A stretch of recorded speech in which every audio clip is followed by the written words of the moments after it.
عزیزان گرامی قدر، اللہ رب العزت کی توفیق خاص سے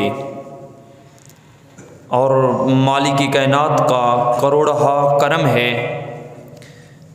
کہ جس نے ہمیں جمعۃ المبارک کی باسعادت، پر راحت،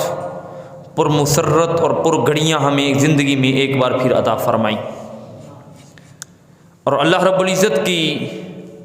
ذات اقدس کا جتنا شکر ادا کیا جائے اتنا کم ہے کہ رب کائنات نے ہمیں زندگی میں ایک بار پھر جمعۃ المبارک کی مبارک گھڑیاں عطا فرمائیں۔ ابو داؤد شریف کی حدیث مبارکہ ہے کہ سرکار مدینہ صلی اللہ علیہ وآلہ وسلم نے ارشاد فرمایا کہ جو بندہ ایک جمعۃ المبارک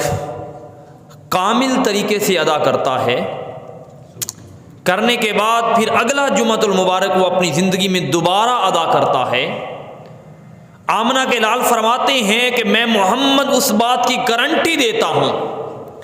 ضمانت دیتا ہوں کہ اس کے سارے ہفتے کے سارے گناہ معاف فرما دیے جائیں گے، اور ان گناہوں سے مراد گناہ صغیرہ ہے۔ تو کتنی بڑی کریمی ہے، کتنی بڑی لجپالی ہے کہ میرے مصطفیٰ کی کہ فرمایا کہ جمعے والے دن مسجد میں آنا اس کا کام ہے، اور رب سے کتاب لے کے اس میں سے گناہ مٹانا میں محمد کا کام ہے۔ سرکار مدینہ صلی اللہ علیہ وآلہ وسلم کی ایک اور حدیث مبارکہ ہے کہ میرے کریم آقا علیہ السلام نے ارشاد فرمایا کہ جب کوئی بندہ جان بوجھ کر کوئی جمعہ چھوڑ دیتا ہے، جان بوجھ کر ترک کر دیا، مسافر کے اوپر جمعہ واجب نہیں ہوتا،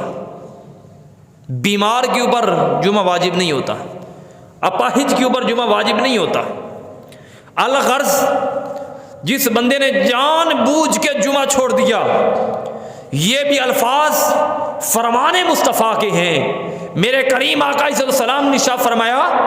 الواحد یوم ترک الجمعہ، جس نے ایک جمعہ چھوڑ دیا، فثبت قلبی علی ذنبک، فرمایا اس کے دل کے اوپر ایک سیاہی کا نقطہ لگ جائے گا ایک جمعہ چھوڑنے کی وجہ سے، اور پھر اس کی نحوست یہ ہے کہ وہ سیاہی ایسا ایسا بڑھتی جائے گی حتیٰ کہ ختم اللہ علی قلوبہم وعلی سمعہم وعلی ابصارہم، اس کی کانوں پہ بھی مہر لگ جائے گی، دلوں پہ بھی مہر لگ جائے گی، اسے ہدایت بتانے کے باوجود اس کو نظر نہیں آئے گی۔ میرے کریم آقا علیہ السلام نے ارشاد فرمایا لوگو اگر تم چاہتے ہو کہ تمہارا دل نور والا رہے تو تمہیں چاہیے کہ جمعۃ المبارک ادا فرمایا کرو۔ اب جمعۃ المبارک ادا کرنے میں ہم شاید یہ سمجھتے ہیں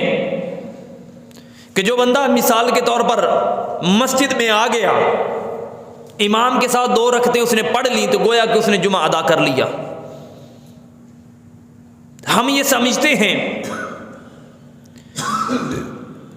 کہ جو بندہ مسجد میں داخل ہو گیا اس نے جمعۃ المبارک ادا کر لیا۔ الغرض اسی طریقے سے اس کی دیگر مثالیں بنتی ہیں۔ سرکار مدینہ صلی اللہ علیہ وآلہ وسلم نے ارشاد فرمایا بعض اوقات مومن کے ساتھ ایسا لمحہ ہوتا ہے کہ وہ کوئی نیکی کرتا اپنی طرف سے وہ نیکی کر رہا ہوتا ہے، اللہ کے ہاں گناہ لکھا جا رہا ہوتا ہے۔ اس کی 1-2 علامات میں بتا دیتا ہوں۔ سرکار مدینہ صلی اللہ علیہ وآلہ وسلم نے ارشاد فرمایا ایک بندے نے قربانی کی، اونٹ کی قربانی کرتے کرتے اس کے ذہن میں یہ خیال پیدا ہوا دل میں کہ میں تو گوشت اس لیے تقسیم کر رہا ہوں کہ لوگ مجھے کہیں کہ کیا بات ہے، اس نے اکیلے نے جناب پورا بکرا کیا یا اکیلے نے پوری گائیں کی، لوگوں کے ہاں میری واہ واہ اور بلے بلے ہو جائے۔ سرکار مدینہ صلی اللہ علیہ وسلم نے ارشاد فرمایا وہ سارے کا سارا گوشت اس کا تقسیم کرنا، اس کا خرچ کرنا، فرمایا اللہ کے ہاں وہ گناہ لکھا جائے گا۔ اسی طریقے سے جمعۃ المبارک کی مثال لے لیجئے، ایک شخص آیا جمعۃ المبارک ادا کرنے کے لیے، اس نے ادب سے خطبہ ہی نہ سنا، دوران خطبہ وہ اگر گفتگو کرتا رہا، دوران خطبہ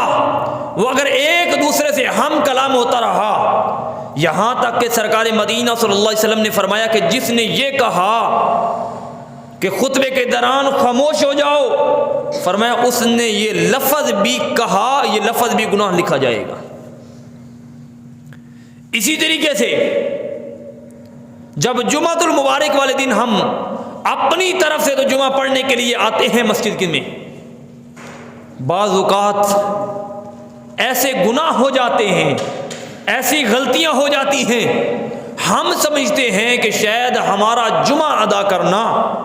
یہ ہمارا باعث برکت یا باعث خیر عمل ہے،